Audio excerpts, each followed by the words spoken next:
শাশুড়ির হাতের রান্না মানেই মায়ের হাতের রান্নার ফিলিংস। আর রান্নাটা যদি হয় পুরান ঢাকার বাবুর্চিদের স্টাইলে তাহলে তার কথাই নেই। হে এভরিওয়ান, আসসালামু আলাইকুম। খাদিজাস ডেইলি ব্লগ পেজে এগিন কেমন আছেন সবাই? আশা করি সবাই ভালো আছেন। আমি আলহামদুলিল্লাহ ভালো আছি। তো আজকে আমার শাশুড়ি রান্না করবে মোরগ পোলাও। এখানে পাতিল বসিয়ে দিয়ে পরিমাণ মতো তেল দিয়ে পেঁয়াজ দিয়ে দিয়েছে।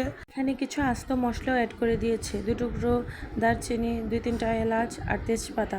কারণ গরম মশলা বাটা অ্যাড করবে তাই অল্পই দিয়েছে। এখানে আমার শাশুড়ি বাটা মশলাই মোরগ পোলাওটা রান্না করে নেবে। এখানে দিয়ে দিয়েছে মশলা, আদা রসুন বাটা, জিরা বাটা, জয়ফল জয়ত্রী বাটা, গরম মশলা বাটা আর বাদাম বাটা।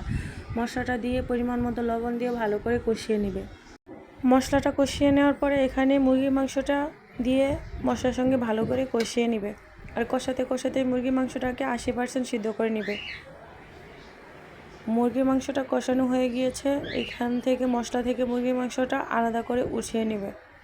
বাকি মশলাটাতে চালটা দিয়ে ভালো করে ভেজে নেবে।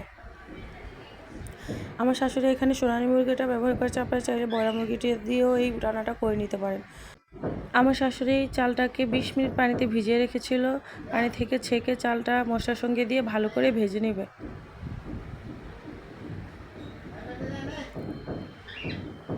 চালটা ভেজে নেওয়া হয়ে গিয়েছে, তারপর এখানে পরিমাণ মতো পানি দিয়ে দিবে।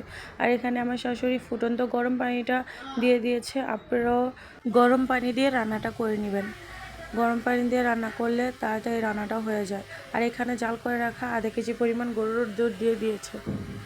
এখানে পানিটা শুকিয়ে আসলে সিদ্ধ করে রাখা মাংসটা দিয়ে আরও কিছু উপকরণ দিয়ে দমে দিয়ে দিবে। দিয়ে দিল 3 থেকে 4টা আলু বোখারা। তারপর দিয়ে দিবে পেঁয়াজ ভেরেস্তাটা আগে ভেজে রেখেছিল। আর দিয়ে দিবে এখানে 8 থেকে 10টা কাঁচামরিচ, একটু কেওড়া জল, গোলাপ জল আর একটু ঘি। সব উপকরণ দিয়ে 10 মিনিটের জন্য দমে বসিয়ে দিবে। আর আমার শাশুড়ি সবসময় এই টিনটাতেই পোলাও বিরিয়ানি দম দেয়। 10 মিনিট পরে ঢাকনা ওঠানোর পরে পোলাওটার গ্রানে পুরো ঘর মোমো করতেছিল। আর দেখেন, আপনারাই দেখে বলবেন যে মোরগ পোলাওটা কেমন হয়েছে। এত ঝরঝরে হয়েছে, দেখতেও সুন্দর হয়েছে আর খেতেও দুর্দান্ত হয়েছে। আর শেষে আমার হাজব্যান্ড রিভিউ দিবে। আর আপনারা রান্নাটা ভালো লাগলে বাসায় একবার হলো ট্রাই করবেন। আর রান্নাটা হয়েছে কিন্তু পুরো ঘরোয়া মশলায়। ভিডিওটি ভালো লাগলে লাইক কমেন্ট শেয়ার করে দিবেন, ফেসবুক থেকে ফলো করে দিবেন আর ইউটিউব থেকে সাবস্ক্রাইব করে দিবেন। Thanks for watching our video. আল্লাহ হাফেজ।